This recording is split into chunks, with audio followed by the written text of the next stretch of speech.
The Inner Sphere Chronicles, with your host, Walter Tucker. Join me now as I examine the events and decisions, both past and present, that have shaped the course of human history across the Inner Sphere. In 3052, the Truce of Tukayid brought to a grinding halt the seemingly unstoppable clan invasion.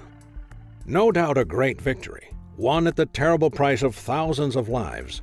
The Inner Sphere had 15 years to recover as best it could before the clans would once again renew their joint operations and continue their Pyrrhic drive towards Terra. Though the invasion had been halted, the planets left above the truce line were still vulnerable to predations from individual clan raids and assaults. In January 3058, Clan Jade Falcon decided that it was time to test the Lyran Alliance's resolve to defend its planets above the truce line. Raiding several border worlds, the Jade Falcon force eventually found its way to the Lyran provincial world of Coventry. The fighting was intense and bloody, and the Lyran defenders were quickly overwhelmed. But then something previously unseen and seldom seen since happened.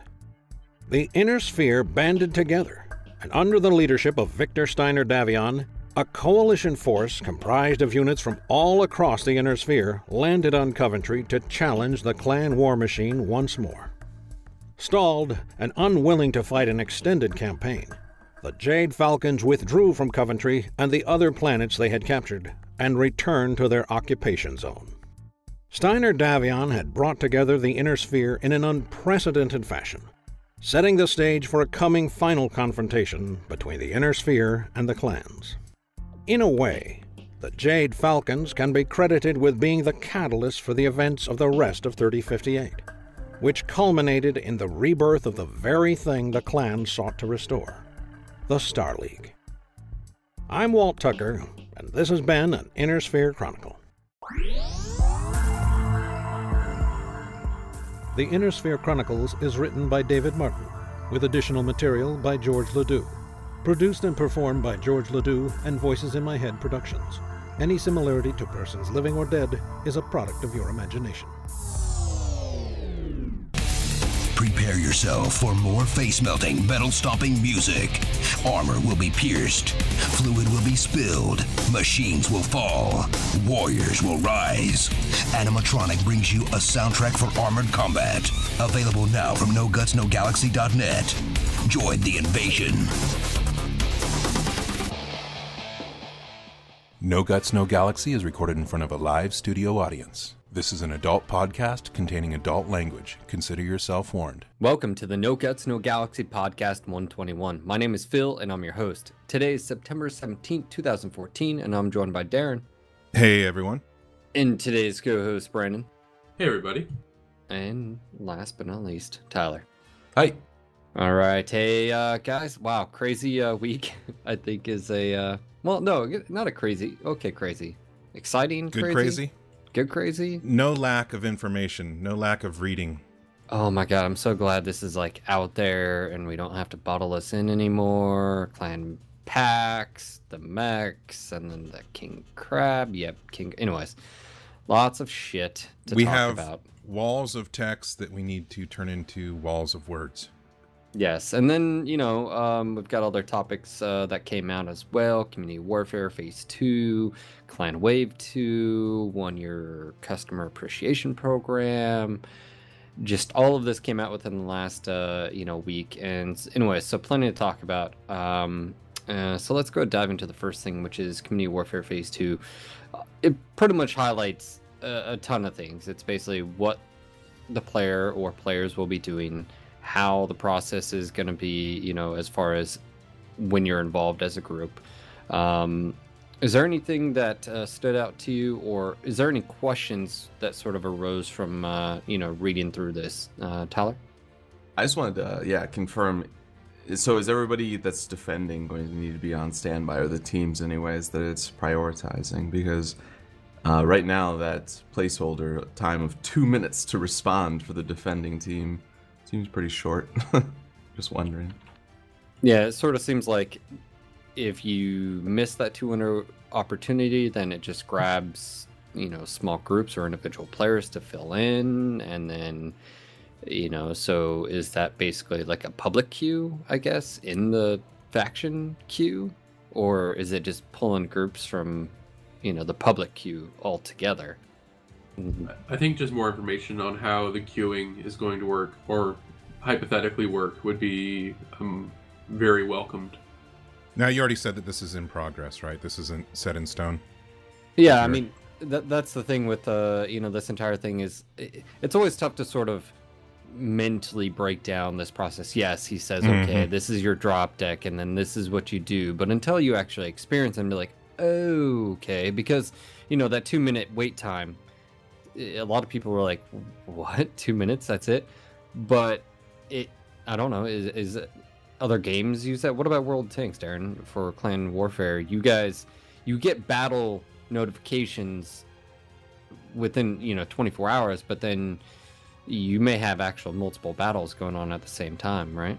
Yeah, and oftentimes teams would field less than full groups, you know, and sometimes intentionally, sometimes not. But yeah, I think you're absolutely right. There's no way for us to really know how this is going to be until we kind of see it in effect. It's hard to look at it on a piece of paper and translate that to reality. So I guess if you look at it this, Tyler, like if you knew the battle was happening ahead of time, right, then maybe you're already queued up, you're ready to go, you're in the lobby, whatever. But maybe it's where I don't know, I mean, if you would have already known, maybe it just pops up a notification or whatever saying, hey, you know, you have 2 minutes to respond, but there's multiple going on and you have to pick which one. I don't know. I mean, I guess at the end of the day, that's what I want to know. So, I mean, it was good info. You know, it definitely clarifies, you know, contested it planets. Seems pretty damn fast. You know, like I'm trying to put it in context of World of Tanks, and yeah, I mean, that might need to be adjusted. Yeah, well, it kind of just makes me think that they're going to want us to be sitting there in front of our computers during prime time or something, so that if your team is attacked, you're always ready to go. So you got to like, well, that's for a kind of chunk. Yeah, and that's kind of the way it was with World of Tanks. You had a window depending on what time zone you're in and what continent you were fighting on or whatever, what area, and it was kind of a pain in the ass, honestly, because you had to be ready with your clan every single night, 7 days a week, if you wanted to keep your land or get new land. It was not, there was no rest, and you had to be there during a certain window of opportunity, the time zones for where you were attacking or whatever. So, well, see, I have no problem with that, with this context. If you have one server, as MWO does, as far as if this is going to be U.S. time zone, then you're pretty much giving the bird to everyone outside the U.S. time zone. But if you do outside the U.S. time zone, you're giving the bird to the U.S. players. So this is where I feel that as far as community warfare, it has to be established. And what I mean by that is from 7 to 9 or 8, you know, I would say probably 8:30 to 11 o'clock at night, Eastern, you know, whatever. That's when all these battles take place. Because if you go outside that, you're literally opening the door to just, I mean, you wouldn't be able to contest it. I mean, you're at work, you know, like your units would be at work, you know, or at school or whatever. It just, I know that's going to suck though for all of our non-US players, but that's where regional servers come in. It is not practical at all to say, oh yeah, sorry, you just missed out because you weren't online. Yeah, I was at work or I was sleeping. It's just not realistic. So I that's where I almost feel like they have to say from 8:30 to 11:30 at night, this is when clan battles are going down, Monday through Friday or Monday through Sunday. But you also got to think about the different size units, because the large groups, the clans in World of Tanks, could field multiple full groups. They could cover all the time zones. The smaller ones were left out, and so you know, it depends on what they want to do with the smaller units in MechWarrior Online. And are they going to have as much of a chance or some sort of a chance to take planets or whatever? I don't know. That's a hard thing. The reason why it's not ideal in World of Tanks is because it's not easy to come up with an ideal way to do it. But you also have regional servers in World of Tanks, right? Yes, you do. So I mean, you know, if you're in Europe, you're fighting in Europe time zone. So, but you can opt into play on the other servers, which I think that's a good thing. So that's one thing I definitely think, you know, would be a question for us, would be like, hey, you know, you're moving closer to the actual community warfare. You know, it's gonna suck for some people, but I think that has to be established. And then as far as like, hey, we're only doing it in this time zone, and then say, you know, but we're gonna, you know, develop, you know, maybe expand into other countries. I mean, it has to, like, there's no. And then on top of that, there were some other things like the whole bidding process, you know, contracts and all that. It just sort of seemed like on paper, I was like, well, how is that going to work? Like, you know, show me. And then anyways, so you know, as we move closer, that's one thing I'm sure to let you guys know. We'll be able to reach out and ask questions, but also as we move closer, we'll be able to do a vlog video and we'll actually demonstrate it and stuff. I think that would help alleviate things. But I mean, you guys, Tyler and Brendan, you guys are in competitive units. I just don't think it's practical for you guys to.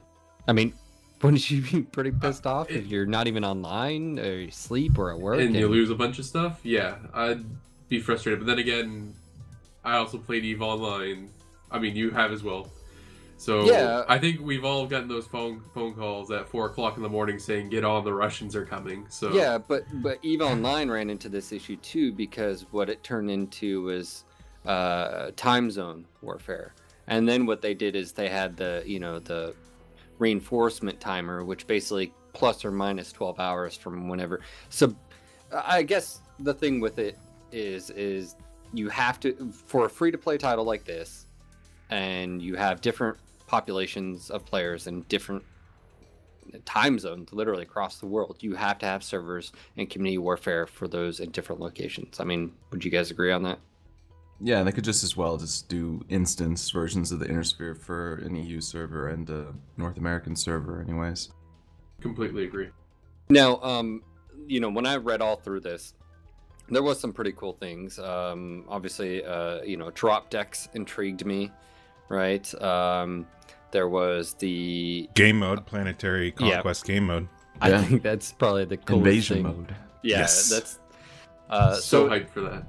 You know, having to choose multiple mechs, and you know, you've got defenders, attackers, and there's a process of taking a planet and stuff like this. The one thing that pops out to me though is, you know, are we going to see new maps based on this? Because basically what this doc said was we need bigger maps. It's like a stage, right? Like it's almost like a Battlefield, Bad Company, or Rush, right, mode, where you get to a certain point and unlocks more map, right? I think that's sort of, you know, and to talk about choke points, and you know, to me, I was just like, yes, please. When, and you know, then it got into the whole dropship mode and how that sort of went away, but now it's pretty much being looked into or tackled. I just feel like this would be the funnest damn thing in MWO thus far. Yeah, really exciting. Waiting to see how these maps are going to play out. The new game mechanics, power plants, defensive turrets, walls and gates. It'll add a new dynamic to the game, as well as, not to mention, respawns. That's going to be pretty crazy. I'm really excited to see how that's going to play out. Yeah, I'm really interested to see actually a little bit more information on the respawns and the invasion mode in general. Just maybe an update or something like that on it, because just compiling a drop deck for 3 or 4 fights, just wave after wave after wave, I think is probably going to be some of the most fun I'm going to have in a little bit. Yeah, and just looking and reading over the whole opt-in process, basically what it's saying is when you click the faction tab, and let's just say you're a lone wolf, right, or maybe you're a clanner, you know, as far as you're not specifically for one of the 4 main, but whatever they're called, the clanner groupie or whatever, then I'm assuming if you would actually drop in like a queue system, like if you're not part of a unit or whatever, and then you would be filler. And I remember Daeron playing in World of Tanks, you would have false positives, right? You'd have people that would launch attacks against different worlds or territories, but they weren't really that wasn't where their main force was. And sometimes your main force would drop and there would be like 2 mechs, or 2 tanks at, as far as in the context. And so one thing I'm interested to hear about is how the attack process goes, and how, or does it discourage multiple groups coordinating attacks against multiple planets to spread the defenders or attackers out. And I think that's where you get into sort of like the meta game of community warfare, is how can alliances be made to thin out the troops, and or can there be territories that are claimed to where you're just blockaded, you can never take those territories. And we saw those issues, and we talked about it in World of Tanks, where you'd have these huge alliances with multiple groups and they would hog all the good territories, right? Oh yeah, I mean, and a lot, oftentimes too, those groups that you thought were separate groups were also actually the same group behind the scenes. But yeah, I mean, there's a lot of issues with this. I think this potentially is going to be the biggest and best thing to come to MechWarrior Online, and obviously something that everybody's been waiting for since day one. Hopefully expectations aren't too high, as Russ has said over and over again. The first iteration is going to be very basic, but looking at all these things that they're talking about, I think it'll be enough. But really, it's just going to depend on how this all washes out. It's hard to look at this wall of text and I think visualize how it's all going to work out. So I think there's a lot of potential here, a lot of fun. I can't wait. But I think we need to see a little bit further development in these ideas. Now, Brennan and Tyler, is there any info outside of that, as far as, obviously you have the 2-minute time window, you want to know more about that. Is there anything that pops out that, your groups or, people that you talk to, sort of brought up, any questions or major concerns? Well, back a year ago at the launch event, I don't know if this has changed. It's not really in here that I can see. Brian Ekman talked about having, if you wanted to be a Merc player, faction player, and Lone Wolf, that you had like 3 different identities, basically. I want to know if players are going to be able to have an Inner Sphere and clan identity, or if you lock into one for your account. Wasn't that brought up in that post that basically said, possibly reset everything like every 3 months, and then you'd be able to switch? I was going to ask about the season length. That was it. Thank you, Phil. Yeah, I mean, basically that's their version right now of allowing you to play either is 3-month seasons. But like they said in that post too, that's just an idea, which a lot of these things are. They're kind of works in progress. What do you guys think of the seasons? I think seasons are a great idea. I wish they had seasons right now for things like just changing up our maps, where the conquest caps are spawn points, things like that. I'm excited for seasons. I completely agree. I would like to see, instead of it being, I think they said, what, 3 months? Every 3 months, roughly? Maybe bump it up to 4, so that way you get 4 resets, or 3 resets a year. I can't math right now. Well, I'm sort of torn. The Battletech nerd in me says, okay, it's not realistic to like force, the progression of the clans inward. Okay, get that. So just let the players do it, right? So you have clan and IS, and you pick your sides, and maybe you can change side once. Maybe a new player comes in, doesn't always do it or whatever, blah blah blah, right? You opt in, and then something like that. But part of me says, well, why not make it lengthier, like a 6-month? And it's an ongoing thing, and whatever happens, happens. If the clans can push in, they can push in. If they can't, maybe the IS, pushes them back. Why not? Let us write our own history, and then say, okay, hey guys, whoever, looks like the clans got their teeth kicked in, or the vice versa. But then on the flip side, I get that maybe it just sort of becomes stale, or one side is so dominant, or will it be dominant? That's what I would be most worried about, would be the dominance. It's no fun getting gridlocked, I guess, where one team has another one locked down, basically in an endless cycle, more or less, of just going in, getting raffle stomped, back to start. Now, a few people are asking, and yeah, the idea is that every time the season starts, the inner sphere map would be reset. So my question then, based on that, is... Well, we don't know that, actually. That wasn't stated, you know, as far... It just said the season would reset. It didn't say the map would change. Well, what would be resetting if the map isn't? Well, they can reset borders to a future point in the timeline where the borders would be. That was my question, is if we're resetting every 3 months, every 6 months, whatever... the timeline, does that matter anymore? Is a timeline only for development and what mechs and weapons they're introducing? I think the timeline is a generalized. I mean, you have to be realistic and say it's just not realistic to follow, right? Okay, well, at this point in time, you know, you have the Battle of Tukid, and you know, you have the truce line, and I mean, there's just so much that let the players decide, let the community now. But that opens up a perfect opportunity for PGI-sponsored events like the Battle of Tukid and et cetera, et cetera. No, I think, you know, like I said, I think the timeline's good for introducing technology, right? And they can set a progression timetable on that based on how many years, and right? events, yes.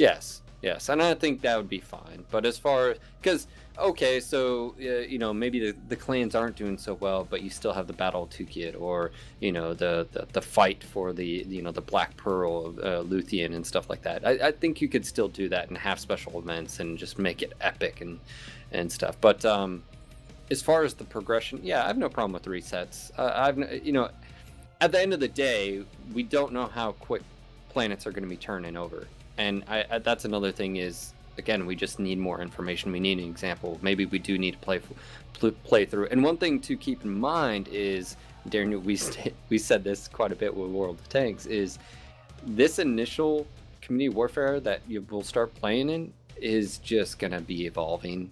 I mean, it's just going to be just like the development MWO. I mean, you're going to see it evolve from just a basic to as far as the community takes it. I mean, really, and that's it, is how much does the community want? How much input, you know, do we put out there and say, hey, we want this to change, and this is why we want it, and, you know, it's going to evolve. This is the foundation. It's been mentioned, you know, many times that what launches is going to be the foundation to be built on. You know, it'd be really cool, too, is maybe down the lines, and the only reason I bring this up is they did talk about the map requirements. And this is something that, if you can imagine, maybe there are special events and there are big maps and it's an ongoing battle. I mean, I'm not saying like a multi-stage type thing. Yeah, well, I'm saying that, and like I said, what, like PlanetSide 2? Maybe not that big. What I'm saying is, okay, so if it was dynamic, like you had, let's just say, Clan Wolf, right, is assaulting said planet. And based on this attack and defend, this assault, this new conquest game mode, it started out with, like, I don't know, 10 clan mechs. And, you know, a company of IS mechs were dropped again. And once those were destroyed, and or vice versa, a new set would spawn in or get dropped down from, you know, orbit, you know, or something like that. And then, you know, it's this just ongoing, you know, who's it going to be? Is it going to be the IS? And they could do some really dynamic things with, you know, special events. Remember, Tyler, we were talking about Titanfall and that one aspect of, you know, the drop pods. I mean, that's BattleTech through and through. I mean, it's talked about individual mech drop pods and infantry drop pods. And then again, this ties into our last podcast where we talked about AI. There could just be some really cool stuff that they can do. Well, the trailer for MWO with the Atlas dropping out of the ship. Mm-hmm. Yep. Anyways, super excited. I just want more info, and I feel like that would be a great sit down and talk with Paul. All right, looks like the Wave 2 is live right now. All right, so speaking of which, just so happened we were going to move on to this topic. The Wave 2 mechs. Oh my God. So you know, I know this is going to sound like first world problems, and some of you guys are going to call me out on bullshit, but it is very difficult knowing that these things are coming and being behind the snes and not able to say anything. We can't say shit. Like, you know, it's just, hey, that's part of the gig, you know. And I mean, whether it's new mechs coming out or changes or balance or like, there's a lot of things that you know, me and Daeron are privy to, and it's just like, oh my god, like when I saw the artwork for these, I just was like, what, you know. And so anyways, speaking of which, Clan Wave 2, we've got the Koshi, right, the Mist Lynx, never been in a MechWarrior title, so this is first.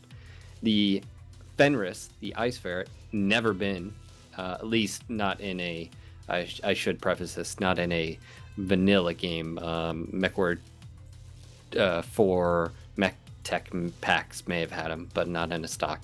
The Loki Hellbringer, and then the Man of War, the Gargoyle. The biggest miracle on the list, in my opinion.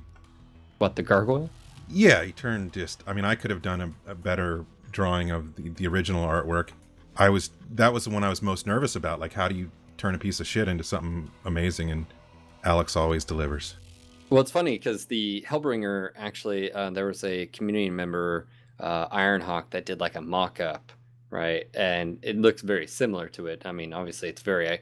It didn't stray too far from the sort of original concept either. That's the difficulty, is that you've got to, you know, harken back to the original and still make it look good. That's why his job is so hard. Yeah, so overall, I was super excited about these when I found out about them. Just thrilled with the artwork. I think they look amazing. Now, let's go and dive into, you know, something else with this is the predictions here. Tyler, what are you guys thinking for the predictions of the mechs? Oh boy. Well, from a competitive standpoint and just game power overall, the poor little Miss Lynx is going to be a sad little mech. Now, I enjoyed the Kit Fox far more than I anticipated, but the Miss Lynx doesn't have ECM. It doesn't go really much faster than the Kit Fox and Adder, and it can carry barely any firepower. Well, you know, it's a clan light mech's worth of firepower, but not as much as the Kit Fox and Adder can. The Ice Ferret is going to be the fastest clan mech in the game, so that's exciting in itself. You can carry some weapons on it, so I'll be excited to see what that thing can do. Still probably will be overshadowed by the Stormcrow, though. The Hellbringer is probably the big one, possibly game-changing. First heavy mech in the game with ECM on the Prime variant. And it also has 3 really high-mounted energy hardpoints in the left torso where the ECM is, so that'll be a priority to shield with your shield your left away from damage. The Gargoyle, it's 80 tons, it's only 5 tons more than the Timberwolf, moving the same speed as the Timberwolf, however, but basically because the Timberwolf exists, the Gargoyle won't get as much play. Not saying it's going to be a bad mech, but the Timberwolf is the best by far. And the Mad Dog is going to be pretty exciting, mostly for the A variant, I believe, that has 6 missile hardpoints. See what you can do with those things. I can build an archer with it, is what I can do. Well, you know, I'm gonna say this. I've heard DOA mentioned many times in MWO's history, and it's always been correct. I've even heard out of your math, not your math, out of your my math, your math alone. Totally your math. I think at that point in time, correct me if I'm wrong, but I'm pretty sure I heard Tyler once say that the Shadowhawk was gonna be DOA, and No, the Shadowhawk. At the launch event, you asked me what I thought of medium mechs, and I said I thought they were in a sad place. But ask me again when the Shadowhawk comes out. Okay. So I called the Shadowhawk as the best mech. Well, the best medium mech so a long I time will ago. say there were people, a large group of people that, based on just the artwork, they do it. It's so tall. It's, you know, and of course it's the best, you know, medium IS mech. To many. Okay, so Adwala, do you agree with that? Just saying. Yeah, he goes for that. I'm going to point out a few things. First off, Hellbringer, the Loki, for all of you guys. Yes, it packs quite a punch at firepower. 1, it's not very heat efficient. 2, the armor is abysmal on these stock loadouts, by the way. It doesn't have Pharaoh. Well, yeah, well, I know, but it doesn't have Pharaoh, it doesn't have Indo. So I guess what I'm saying is, you're going to sacrifice weapons to be able to up armor, and even more weapons to be able to make it energy efficient. So even though, you know, the variant, I guess I'm just pointing that out. Now, I love the Hellbringer. I think it looks amazing. I've always had just a mech hard on for it. Love it in Mech Commander. Loved it in previous games. I like it more than the Summoner, because it reminds me of like a Timberwolf and a Summoner and a Mad Dog had a threesome, and it was the Loki that came out of it. And right, doesn't it? It's like the three had a kid, and because it gets the Timberwolf arms, and I'm still picturing the threesome, but yeah, anyway. Mech love. And then on top of that, the Man-O-War, the Gargoyle, one thing to point out though is, even though the Prime variant's not optimal, no one uses stock loadouts. Like, and it's always, all these clan mechs are always a combination of different, you know, hard points. So, you know, there is one that has a UAC 20, you know, and is able to carry that, you know. I think my favorite feature about the Man-O-War is the football helmet. Hell yeah. American football. Dude, you know, it's not even that. It's the rebreather. It's like a football player wearing a scuba. The bottom line is it looks pretty badass. It looks stocky. The legs look stock. I don't know. I mean, it, obviously we'll have to see how it translates in game. But I think it'll be aesthetically a fun mech. I have to point out my favorite thing though. I guess you're going to talk about the Mad Dog. I'll let you get to that. But I just am sitting here just staring at this Stein. Finally, a beer Stein in MechWarrior Online. That's all I can say. Well, we've actually... I really like the custom clan colors and war horns. I'm assuming those are war horns. And yeah, those are probably my favorite thing out of everything. The custom paint jobs. Get out of here with your mugs and whatnot. Well, are the war horns going to make the appropriate animal noise based on the clan they come from? Please, please, please. Well, see, so get this, and I remember, and I'm not saying this happened because of me. I'm not claiming that. But I remember pointing out, saying that when you picked out the original clan package, it would have been awesome if you could have then picked your clan faction and then your camo was based off that. I remember specifically saying that on the podcast, you know, and then here we are. Anyways, I know it's... Yeah. I also, on our very first podcast, I pointed out that most of the mechs in this game should have two legs, and well, here you go, 3 years later. Another thing to point out too is we talking about the Mad Dog. So first off, if you own the Mascari collection, when you purchase the Man of War collection, you get a bonus, the Mad Dog. Mad Dog's delivered on September 23rd. So literally right now, that's days away. 6 days away. So now I know there's been mixed reaction about this, and I guess the point being is that, oh well, it's behind a paywall. Now I'm just going to preface this. Look, the CBL versions are going to come out too, so it's just like with anything, it's about convenience, right? At the end of the day, PGI has to make money. They have to put food on the table, right? Now, in lieu of this, there was something else announced, and that was the first anniversary, basically customer appreciation program. Everything. Yes. And then some. I do want to, while we're on the Mad Dog though, still, before we go into the 1 year customer appreciation program, Phil and I have seen actual in-game footage of the Mad Dog at this point. We're getting ready for the vlog, which will be out this Friday, 2 days. And you'll get to see the footage as well, Zoof. Amazing. They did a great job. It looks better than the Timberwolf. Yeah, it is sexy. Can I just say right now how much I hate you right now? You say that. And there's a few things that are actually aesthetically different than the Timberwolf, which you would think they share because, you know, same leg set and stuff. There are some changes that Alex has made that I thoroughly approve of, and I hope are eventually transferred to the Timberwolf. Just aesthetic and a little bit of gameplay, but mainly aesthetic. All of the newer designs, I would say, just keep getting better and better. And unfortunately, what that does is it makes some of the old ones really, you know, outdated as far as aesthetics. And I'm like, they could definitely use an update. Yeah, but it is sexy. It's everything that you guys are going to want the Mad Dog to be. They delivered. All right, so yeah, 1 year customer appreciate, dude. Holy crap, dude! It has been a year.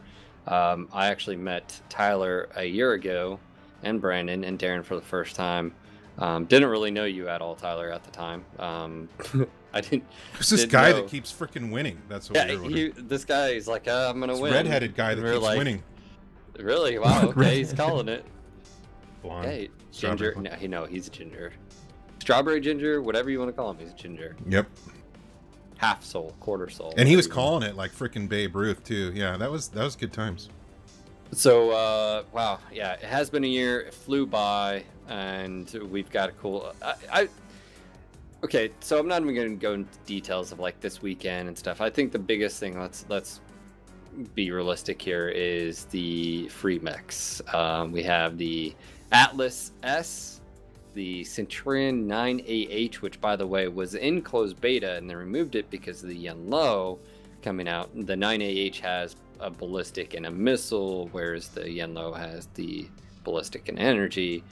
And then the big thing, the one thing, the main thing, the King Crab. There's been many children created since dun dun, King Crab. Yep, this is the only time that you want to be talking about wangs and crabs in the same sentence, and we get to do it finally. God damn it, guys. Well, yeah.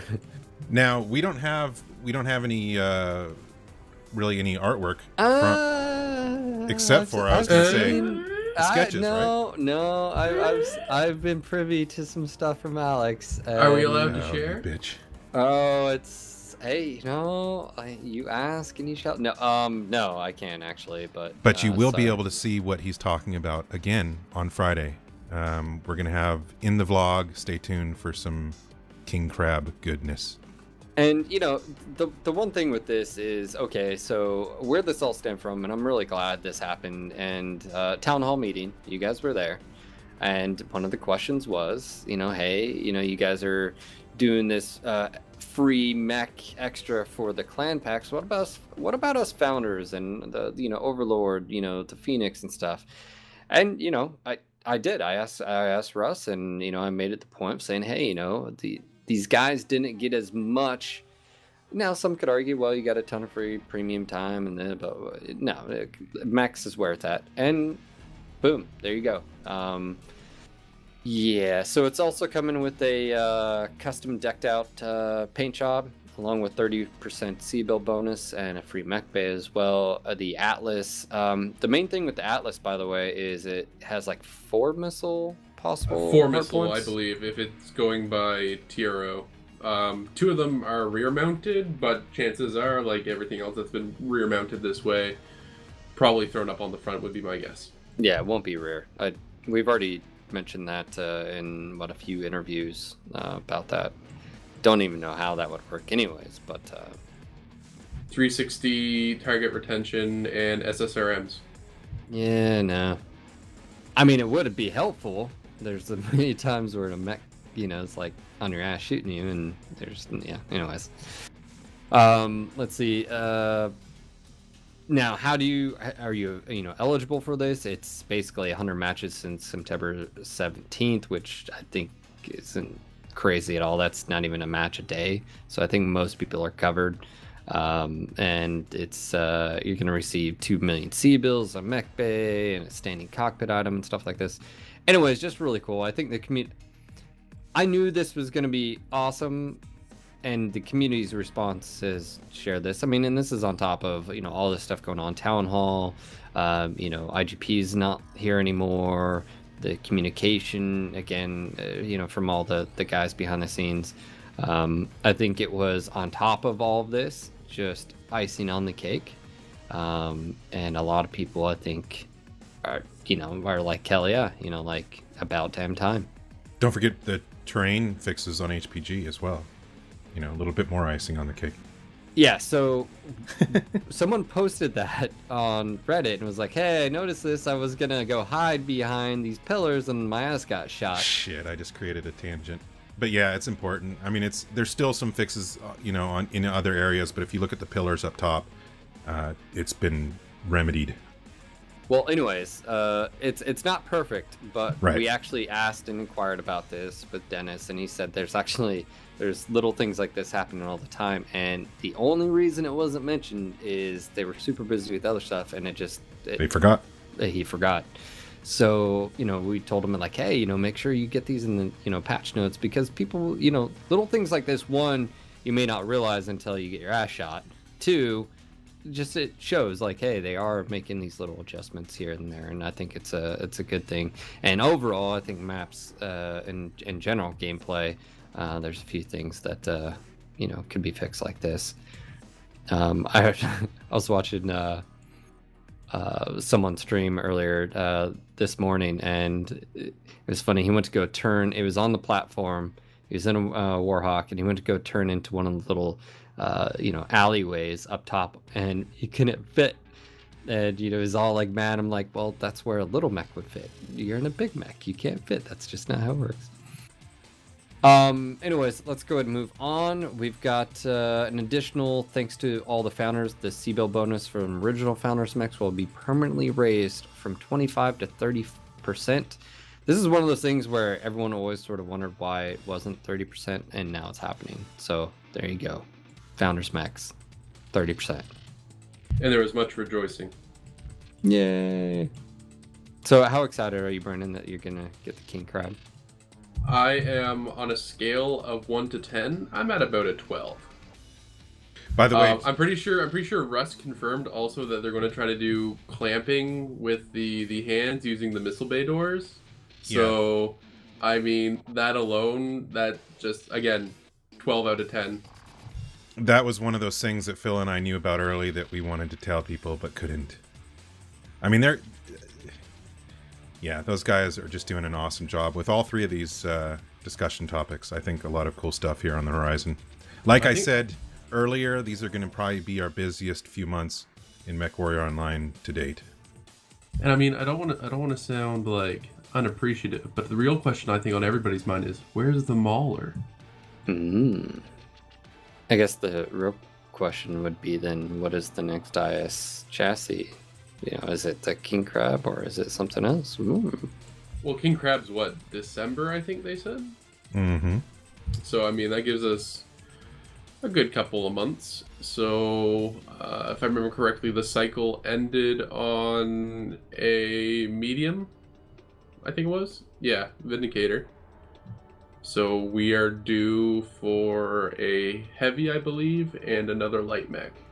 Well, Russ has mentioned there's some changes coming to Matchmaker on Twitter. He's talked about a IS quirk pass on the command share post. I mean, there's a ton of stuff that I think will dramatically affect the game and how people look at mechs. I mean, again, giving them purpose. We've talked about quirks in general and go on and on and on, but there's a lot of cool stuff coming down the pipeline, and obviously with community warfare looming, I think if we can get some more clarification on said subjects.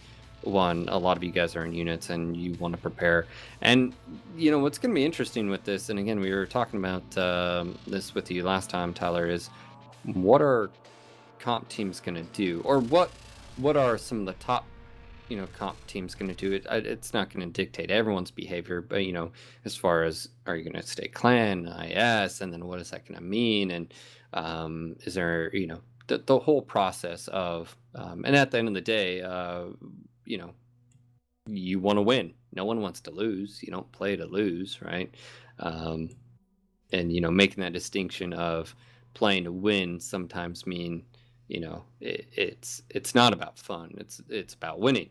Well, no, and I say that because we were streaming today, and that was one of the topics we were talking about with Delta. Was he says a lot of the competitive players catch a lot of shit for playing to win, but he made the connection of, well, every single time you modify your mech to be a little bit more efficient, you're playing to win, right? You're modifying your chances, and you're and he's like, it's just Well, the reason I was laughing is hopefully you're still having fun. I mean, even if you're playing to win, hopefully it's also playing to have fun. I don't know. Yeah, it's more that you're having fun by winning, and when you're not winning, you're not having fun. So winning is tons of fun. Yes. Is it really fun though? I still have fun. No, I guess the definition of fun though changes person to person, because fun to me is like, well, there's casual fun and there's serious fun. I would imagine playing in the Super Bowl is fucking fun, and you're trying to win, right? I'm just saying, to each his own, right? There's a different definition for fun. I mean, you know, when you say, well, it's fun to win, or it's fun to, well, does that mean you're laughing, it's fun, or does that mean you're just that, you know, you're proud that you know, you're on top and that you're, you know, you bested the opponent sort of fun? Is it a you know, intrinsic sort of thing? I mean, I guess that's what I'm trying to say is, you know, when you look at comp scene, you don't win. You're not happy because you, how do I put this? The fun factor is to the side. You care that you won first, right? Winning is first. And then the fun, if it was fun, that's second. Am I correct? The only thing I have with that, same thing. It's if we're winning, we're having fun. And if you're winning and not having fun, are you going to be playing the game anymore? No. What I'm trying to say is there is a clear distinction. I mean, this is a hilarious discussion. Anyways, no, I'm basically saying is, it's, to me, it sort of comes off as at that moment in time when you're playing in a match, and you've played competitive sports. I know, but at that moment in time, it's not about fun. When you're in the moment, whether you're playing baseball, football, soccer, whatever, you're not sitting there, you're thinking about, okay, well, what do I need to do next? I mean, to score that goal or make that shot. It's not about the fun factor when you're doing it, because you're on a different level. I mean, it's not. I'm laughing at Ghost. He's saying you're digging yourself out. No, I mean, that's fine. There's different points of view or whatever, but even playing competitive sports, even in the heat of it, I was fucking having fun. Of course, I guess, yeah. Anyway, this has gone on too long anyway. But I agree. There's different. No, damn it, we're gonna dig down and we're gonna find out the reasons. No, anyways, I guess your fun, my fun. We're all having fun. Yeah, I guess, you know, to each his own. There's different definitions and the different motivations, I guess, why people play. And ultimately, you know, I always question, you know, when someone says fun, I'm like, well, you didn't sound like you were having fun. It doesn't look like you're having fun. You know, like, is that really the same? But anyways, super excited about stuff coming down the pipe, vlog in the works, and obviously more info to come. You know, as far as the 1 year appreciation, and I would say thumbs up. I think this is the type of thing the players want to see, and it really does show, hey, you actually give a shit. And, you know, I know that's, you know, a concern on some people's minds, and hopefully this, you know, helps. And sort of shows, you know, appreciate you guys' support getting, you know, this game off the ground, and here you guys go for, in retrospect. Now, I was going to say, the Mad Dog being, you know, behind a paywall, again, I just want to preface this, the C-Bill versions will be coming out later. And again, you're just paying for convenience. And I know that sucks to some, but hey, they have to put, you know, food on the table. So just keep that in mind. That's pretty much it, other than the fact that, man, it's been a year since we hung out in San Francisco, and shit goes by really quick. So anyways, also, it's almost been 3 years since we started this. We're about a month away. I know, right? It's crazy. How do you guys listen to us week in, week out, day on, day out? Some of you guys, thank you for all of your support. You guys are awesome. Yeah, I don't know. We have to take breaks from each other, let alone from, you know. Speaking of which, hurry up so I can take that break. Yeah, is that what you're doing? I'm just kidding. Some quick mentions here. Mech Commander stuff. I've been playing a lot of Mech Commander. Got those up on YouTube, by the way. Missions 1 through 6 for Operation 1. Rebalanced. And I've got a link here if Brendan wants to link that. If you haven't checked it out, it's a complete rebalance of the weapons. We have some PDFs, some graphs, so you can actually see what's going on behind the scenes.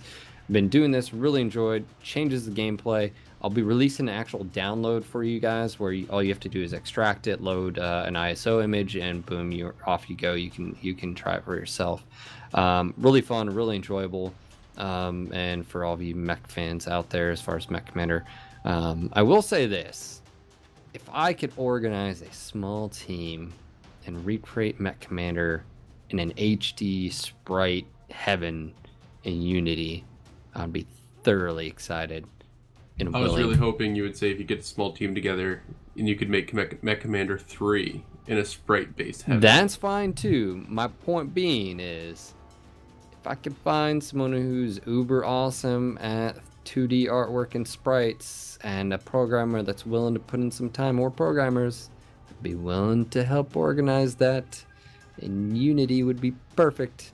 Just saying.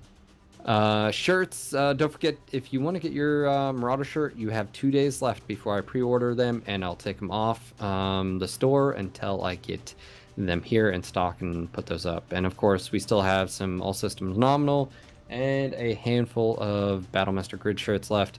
And of course, don't forget the new album, Armored Combat. One thing I do want to point out that we haven't really talked about, and maybe Daeron make a note of that, is our Twitch subscribers. I just want to say thank you. We are partnered now, and we got some emotes coming. I think actually the next one, by the way, is I think we're going to title it NGNG Rage, and it may have Jaeger's face and Rage. I don't know. I think that's the goal. That's the next one. Do we have, I don't know, do we have a confirmed screenshot from which to... I think Zoef is actually in charge of making that, because he made mine, the palm. So we're getting the Jaeger Rage emote, and then we have one other. Anyway, so I guess the more subs we get, the more emotes we get. So anyways, thank you again. You guys are awesome for that support. And of course, a big thank you to our community, our listeners, our live listeners. You guys are awesome, new and old, and our amazing staff. And of course, our sponsors. And if you want to become a sponsor and help support stuff like this TS and our website and all that, head over to our forum, and there's a donate link. It ties into your account. You guys get your own avatar you can upload and all that fun stuff. You get your own section, and if you have anything or need anything, just hit me up. Questions, comments, anything like that. This was your local No Guts, No Galaxy MechWarrior podcast. Signing off for tonight. This is Phil.